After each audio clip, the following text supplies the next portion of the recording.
વડોદરા શહેરમાં અવારનવાર ખાડા ભૂવા અને વરસાદી કાંસ બેસી જવાની ઘટનાઓ સામે આવી છે, ત્યારે વધુ એક પાલિકાની પોલ ખુલતા પુરાવા જોવા મળ્યો છે। શહેરના મનીષા ચોકડીથી વાસણા રોડ તરફ જવાનો માર્ગ મસમોટો ભૂવો જોવા મળ્યો। પશ્ચિમ વિસ્તારમાં મનીષા ચોકડીથી વાસણા રોડ તરફ જવાના માર્ગે પડેલા ભૂવામાં એક કાર ફસાઈ હતી। આ અંગેની જાણ ફાયર બ્રિગેડને થતાં તેઓ પણ દોડી આવ્યા હતા। જોકે સમયસર કારને બહાર કાઢી લેવામાં આવી હતી। આ અંગે કાર ચાલક મનીષ જઈને કહ્યું કે વાસણા જઈ રહ્યો હતો અને આગળ ટ્રાફિક હોવાથી ગાડી સ્લો કરી હતી। એટલામાં કાર ઝૂકવા લાગતા તાત્કાલિક કારનો દરવાજો ખોલી બહાર નીકળી ગયા। ગાડી બહાર કાઢવાના 5000 રૂપિયા થાય છે, તે કોણ આપશે? બીજી તરફ વાહનોથી સતત ધમધમતા વાસણા રોડ પર ભૂવો પડવાના કારણે લોકોમાં આશ્ચર્ય ફેલાયું। હાલ વરસાદ નથી છતાં ભૂવો પડવાનો સિલસિલો યથાવત છે, ત્યારે પાલિકાના અધિકારીઓ પદાધિકારીઓ સામે અનેક સવાલો ઊભા થઈ રહ્યા છે। વડોદરા શહેરમાં છેલ્લા ઘણા દિવસોથી વરસાદે વિરામ લીધો છે, પરંતુ જે ભૂવા પડવાનો સિલસિલો છે તે યથાવત છે।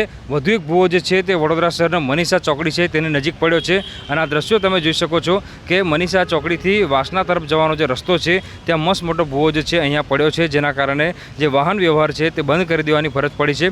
ઉલ્લેખનીય બાબત છે કે આ રોડ પરથી હજારો લોકો જે અવરજવર છે તે કરતા હોય છે, જ્યારે એક કાર ચાલક અહીંયાથી પસાર થઈ રહ્યા હતા દરમિયાન જ આ જે ભૂવો છે તે પડ્યો હતો। રોડ જે છે તે અચાનક નીચે બેસી ગયો હતો, જેના કારણે એક કાર જે છે તે આ ભૂવામાં કાપકી હતી।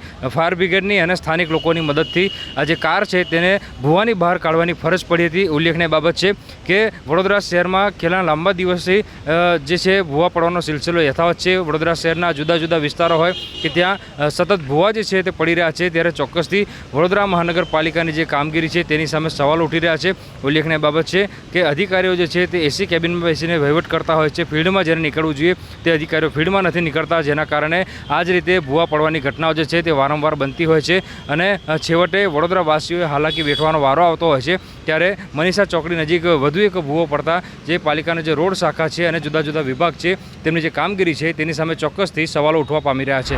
વડોદરા ફાયર સર્વિસને સિટી કમાન્ડ કંટ્રોલ સેન્ટરમાં કોલ મળ્યો હતો કે મનીષા સર્કલ પાસેથી રાણેશ્વર સર્કલ તરફ જતા ત્યાં રસ્તામાં એક ભૂવો પડ્યો છે અને એક ગાડી એ ભૂવામાં ફસાઈ ગઈ છે। જે ગાડી ઓલરેડી પાર્ક હતી ને એની નીચે ભૂવો પડતા ગાડી ફસાઈ ગઈ છે, તેથી વડીવાડી ફાયર સ્ટેશનથી તાત્કાલિક ટર્નઆઉટ લઈને ઘટના સ્થળ પર આવી ગાડીને બહાર કાઢેલ છે અને અત્યારે વડોદરા મહાનગરપાલિકા દ્વારા ભૂવો બુરવાની કામગીરી ચાલે છે અને વડોદરા ફાયર સર્વિસે આખા જ રોડને બેરિકેશન કર્યું છે સેફટીના માધ્યમથી। બેન, મનીષા ચોકડી સતત ધમધમતો રોડ છે, રોડ વચ્ચે મસ્ત મોટો ભૂવો પડ્યો છે, તમે સ્થળ પર આવ્યા છો, શું તમે જોયું? હા, એકચ્યુઅલી અત્યારે જે જોતા એવું દેખાઈ રહ્યું છે કે ત્યાં વરસાદી જે ગટર લાઇન જે જતી હતી ને એની અંદરથી ત્યાં લીકેજ હોવાને કારણે અંદરથી નીચે માટીનું ધોવાણ થયું છે અને એને લીધે થઈને આ ભૂવો પડ્યો હોય એવું દેખાઈ રહ્યું છે અને તાત્કાલિક જ અમે સમારકામ કરવાનું તંત્રને બી કહી દીધું છે ને એમને આ બધું મોકલવાનું પણ સ્ટાર્ટ કરી દીધું છે અને અમને અડધો કે 1 કલાકમાં તો આપણે આખું સમારકામ થઈને રોડ આપણે ટ્રાફિકને જવા માટે ખુલ્લો પણ કરી દઈશું। કાર જે છે ખાબકી હતી, કેટલું માનો છો કે મોટી દુર્ઘટના ટળી હોય?